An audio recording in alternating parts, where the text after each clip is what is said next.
السلام علیکم ورحمۃ اللہ وبرکاتہ۔ اس میں کوئی شک نہیں ہے کہ نماز دل اور جسم دونوں کی عبادت ہے، یعنی نماز کے اندر جسم کے ساتھ ساتھ دل کا حاضر ہونا بھی بہت ضروری ہے۔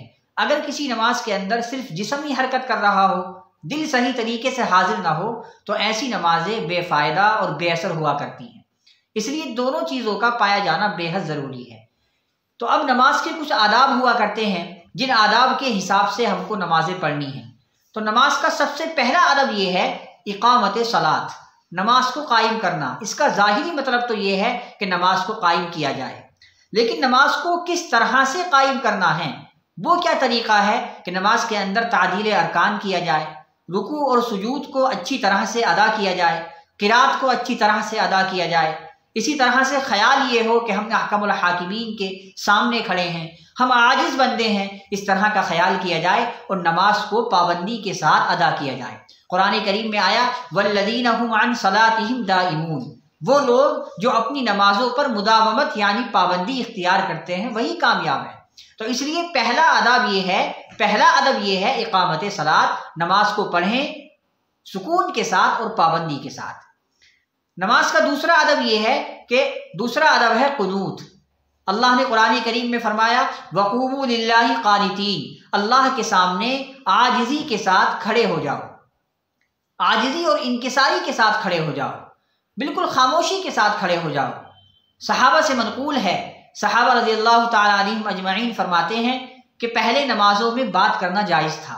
اگر کوئی پیچھے سے آدمی آیا تو وہ دوسرے آدمی سے نماز ہی میں یہ معلوم کر لیا کرتا تھا کہ کتنی رکعتیں ہو گئی ہیں، وہ اس کو بتا دیا کرتا تھا کہ 2 رکعتیں ہوئی ہیں یا 3 رکعتیں ہوئی ہیں، پھر وہ نیت کو باندھ لیا کرتا تھا۔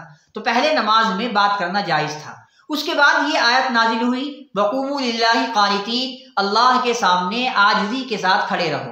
تو اس کا صاف مطلب یہ ہے کہ نمازوں میں خاموشی اختیار کرنی ہے، نمازوں میں دنیا کی باتیں نہیں کرنی ہیں، اور دل جو ہماری دنیاوی باتوں میں جاتا ہے اس دل کو ہمیں روکنا ہے کہ یہ دل صرف اللہ کی رضا کے لیے جائے، اللہ کے خیال میں جائے، موت کی یاد میں جائے۔ تو یہ ہے نماز کا دوسرا ادب قنوت۔ نماز کا تیسرا ادب ہے خشوع، یعنی اللہ کے سامنے جھکنا، اللہ کے سامنے پست آواز کرنا، اپنی نگاہوں کو جھکا دینا، اپنی آواز کو پست کرنا۔ جس طریقے سے ہم کسی بڑے آدمی کے سامنے اگر کھڑے ہوتے ہیں تو انسان کا مزاج ہوتا ہے دنیا کے اندر کہ وہ اس کے سامنے عاجزی اور انکساری کے ساتھ کھڑا ہوتا ہے، اس کے سامنے زیادہ زور سے نہیں بولتا، اس کے سامنے نگاہیں نیچی رہتی ہیں۔ تو ہم نماز کے اندر احکم الحاکمین کے جو تمام جہانوں کا پروردگار ہے اس کے سامنے کھڑے ہیں، تو ظاہر سی بات ہے ہمارے اندر یہ کیفیت طاری ہونی چاہیے۔ اور تیسرا ادب یہ ہے کہ تیسرا ادب تبتل۔ اللہ نے قرآن کریم میں فرمایا وَاذْكُرِ اسْمَ رَبِّكَ وَتَبَتَّلْ إِلَيْهِ تَبْتِيلًا، اللہ کا ذکر کرو اور اللہ کی طرف پورے طریقے سے متوجہ ہو جاؤ، یعنی قرآن کو پڑھو تو پورے طریقے سے اور صحیح الفاظ میں پڑھو۔ تمہارے دل کے اندر یہ خیال ہونا چاہیے کہ میں ایک عاجز بندہ ہوں اور میں احکم الحاکمین کے سامنے کھڑا ہوں۔ تمہارا ذہن پورا نماز کے اندر ہونا چاہیے، تمہارا ذہن اللہ کی یاد میں ہونا چاہیے۔ اس کو تبتل کہا جاتا ہے کہ ساری چیزیں سکون کے ساتھ ادا کی جائیں۔ یہ ہے نماز کا چوتھا ادب۔ اور نماز کا پانچواں ادب یہ ہے، نماز کے پانچویں ادب کو کہتے ہیں تضرع۔ اللہ نے قرآن کریم میں فرمایا ادعوا ربکم تضرعا وخفیا، تم اللہ کو ادعوا ربکم تضرعا وخفیا، تم اللہ کو چپکے سے اور آہستہ سے دعا مانگو، اللہ سے چپکے سے اور آہستہ سے دعا مانگو۔ جس طریقے سے ایک بچہ اپنے والدین کے سامنے عاجزی اختیار کرتا ہے، وہ نہیں دیکھتا کہ میں مجمع کے اندر کھڑا ہوں یا میں تنہا کھڑا ہوں، بس اسے جو چیز مانگنی ہے اسے وہ مانگتا ہے۔ تو اسی طریقے سے ہمارا بھی یہی حساب ہونا چاہیے۔ ہم نہ دیکھیں کہ کون ہمیں دیکھ رہا ہے یا نہیں دیکھ رہا ہے، ہمیں جو اللہ سے مانگنی ہے عاجزی کے ساتھ میں گڑ گڑا کر کے مانگنی ہے کہ اے اللہ تو ہی دینے والا ہے، اس کے علاوہ ہمیں کوئی دینے والا نہیں ہے۔ اسے کہتے ہیں تضرع۔ اور چھٹی چیز ہے اخلاص، یعنی تمہاری نمازوں کے اندر اخلاص ہو جائے۔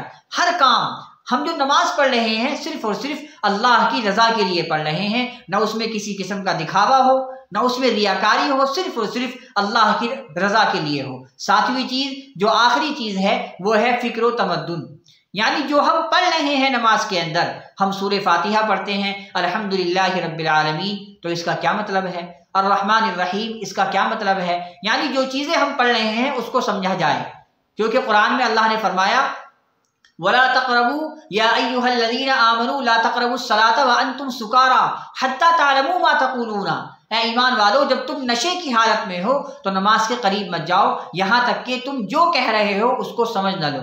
تو اس کا مطلب یہ ہے کہ نشے کی حالت میں چونکہ انسان بات کو سمجھ نہیں پاتا۔